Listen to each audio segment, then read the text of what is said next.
lagi dibilang kalah. Lebih baik kita berjuang. Apapun yang terjadi urusan semesta. Yang penting saya tidak dizolimi lagi. Yang penting semesta merestui perjalanan dan perjuangan hari ini. Mohon doa restu. Merdeka!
Susun dulu.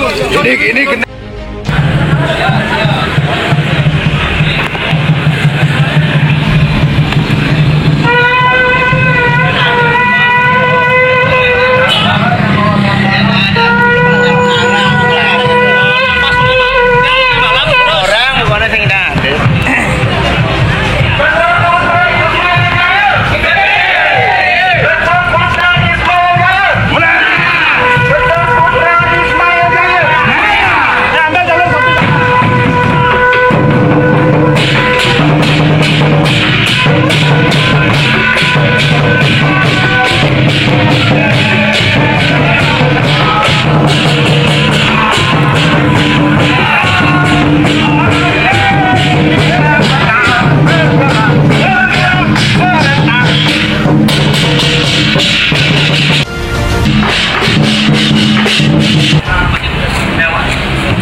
Kasih aja, kasih.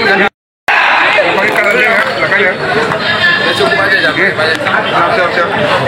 Yang lain sama dulu ya.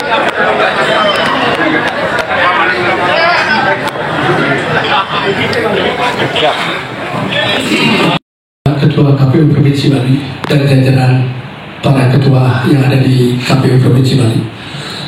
Salam hormat buat Ibu Ketua Bawaslu dan Bapak Bawaslu yang telah hadir serta para tamu undangan yang terhormat. Saya ucapkan salam hormat dan terima kasih telah hadir. Izinkan saya memperkenalkan diri. Saya Ketua Putra Ismail Jaya bersama tim hadir untuk menindaklanjuti tahapan proses yang sudah kami lalui di tim KPU Provinsi Bali. Terima kasih. Baik, terima kasih. Selanjutnya acara akan dilanjutkan dengan pembacaan mekanisme. Sebelum pembacaan ini dilakukan, kami mohon persetujuan karena mekanisme pencalonan sudah kami sosialisasikan dari 2 kali.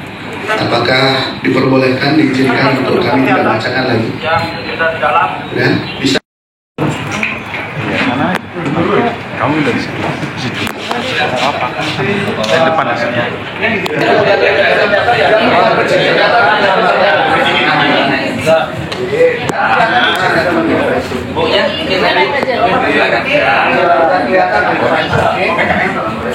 Izin sampai 3, 2, 1. Lagi 3, 2, 1. Kemarin kan bakal calon, kita ikuti verifikasi dengan pengumpulan KTP. Sekarang syarat yang berikutnya adalah mendaftarkan diri menjadi calon di PDRI. PKPU yang baru sendiri, Pak Dede, seperti apa memandangnya, Pak? Ya, sebenarnya aturan PKPU yang baru ini saya sangat sayangkan ya, karena harusnya dari KPU sendiri bisa memberikan pandangan hukum terhadap aturan yang dikeluarkan di mana proses untuk DPD RI itu sudah terjadi. Proses ini sudah terjadi. Tahapan proses untuk menjadi calon DPD RI sudah berproses.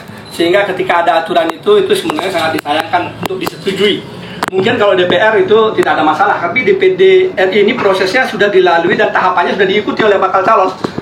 Ya, bagi saya sendiri sih tidak ada kegentaran, tidak ada ketakutan karena proses hukum saya dengan vonis yang ringan. Yang pertama adalah semua tahu bahwa saya adalah tersangkut kasus baliho, itu adalah kasus politik menurut saya. Yang kedua adalah kasus yang narkoba yang dimana saya kena ancaman rehab. Di situ sudah terlihat sebenarnya semuanya berproses tanpa tanpa ada vonis yang besar yang mengenai saya. Jadi optimis Pak, tapi ya. Bisa akan optimis. Optimis, saya tetap optimis karena saya percaya Tuhan itu punya kuasa, Tuhan punya jalan walaupun apapun yang terjadi. Seorang kesatria itu pantang untuk menyerah, apalagi dikatakan kalah. Lebih baik berjuang dulu. Ketika sudah dikatakan apapun yang terjadi, kan proses hukum ada, mungkin dari tim hukum nanti bisa menjelaskan apa langkah hukum kalau memang terjadi sampai proses hukum itu. Mudah-mudahan tidak terjadi proses hukum dan bisa dibantu oleh bapak-bapak KPU melihat kebenaran dari proses apa yang terjadi pada diri saya. Masih ada pihak-pihak yang ingin menjegal seorang Ismail maju ke DPD? Pastinya, dan saya yakin itu. Dengan kondisi, apalagi saya punya FB Satria Kris itu yang pin speed dalam waktu 2 hari bisa tontonan 1 juta. Itu udah diambil akunnya dan sudah dihanguskan sama orang yang kita tidak tahu siapa yang pelakunya. Berarti ada yang ketakutan dengan Ismail? Ya mungkin pastinya itu terjadi. Pak Jero, seandainya nanti berstatus tidak memenuhi syarat, kira-kira upaya apa yang akan dilakukan? Ya mungkin dari tim hukum apa yang akan terima kasih ya. Kita pertama baca dulu, nanti ini kan belum keluar ya. Kita tidak bisa berandai-andai. Saya selaku ketua kemenangan dan ketua tim hukum, saya yakin prosesnya Pak Yai pasti akan berjalan. Nah, kita tidak perlu berandai-andai dulu nanti, tapi yang jelas kita sudah menyiapkan apa langkah-langkah yang kita lakukan. Kita sudah menyiapkan sesuai dengan aturan hukum yang berlaku di Indonesia. Paling tidak prosesnya apa? Kalau itu datang keputusan dari pusat, kita pasti prosesnya di KPU pusat atau di Bawaslu pusat. Itu mungkin teman-teman sudah paham loh. Tapi kita punya keyakinan sampai detik ini Pak Ismail pasti lolos. Jadi artinya surat dari ketua PN dari proses dia? Udah lengkap ya? Kita dari PN itu tidak mengeluarkan karena kita tanya dari KPU sendiri, itu yang diminta adalah surat dari lapas.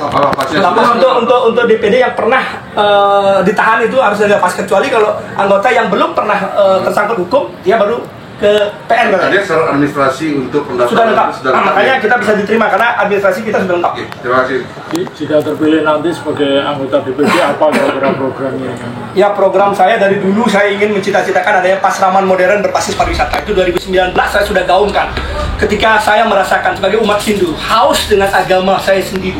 Saya ingin mudah-mudahan ini didengar oleh siapapun untuk dilaksanakan. Haus dengan pelajaran agama dan pemahaman tentang agama Hindu itu sendiri, sehingga Pasraman modern berbasis pariwisata yang ada di 9 kabupaten inilah yang saya mau didirikan, disetujui oleh pemerintah. Karena ketika saya tidak menjadi pejabat, saya tidak bisa berbicara dengan para petinggi pemerintahan tersebut. Dan saya juga ingin adanya Dharma Wacana di setiap kabupaten itu mempunyai kelompok Dharma Wacana yang diajarkan, dididik dan nanti disebarkan ke tanah Bali untuk menyampaikan tentang apa itu takwa dan dasar agama Hindu kita, sehingga kita betul-betul memahami lebih dalam tentang agama. Di samping sektor pertanian dan budaya itu kita jaga benar.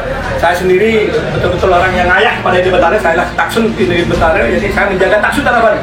Taksu tanah Bali yang saya jaga dengan adat seni dan budayanya, itu yang saya ingin kembangkan kepada tanah Bali saya. Pak Jero, ada hitung-hitungan suara yang bakal diperoleh nggak nanti di pemilu 2024? Mungkin mengingat dari simpatisannya Pak Jero udah di 9 kabupaten kota itu, Pak Jero. Ada estimasinya nggak, Pak Jero? Saya sih tidak melangkahi Tuhan ya, tapi ketika melihat dari animo saudara dan masyarakat, saya yakin saya mendapatkan 1 kursi dari 4 kursi yang kosong. Saya nggak berani mengandai-andaikan, biarkan Tuhan yang memberikan angka dan memberikan wahyunya kalau memang itu betul-betul atas izin beliau untuk saya bisa ngayah menjaga tanah Bali saya.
Pendapatnya gimana?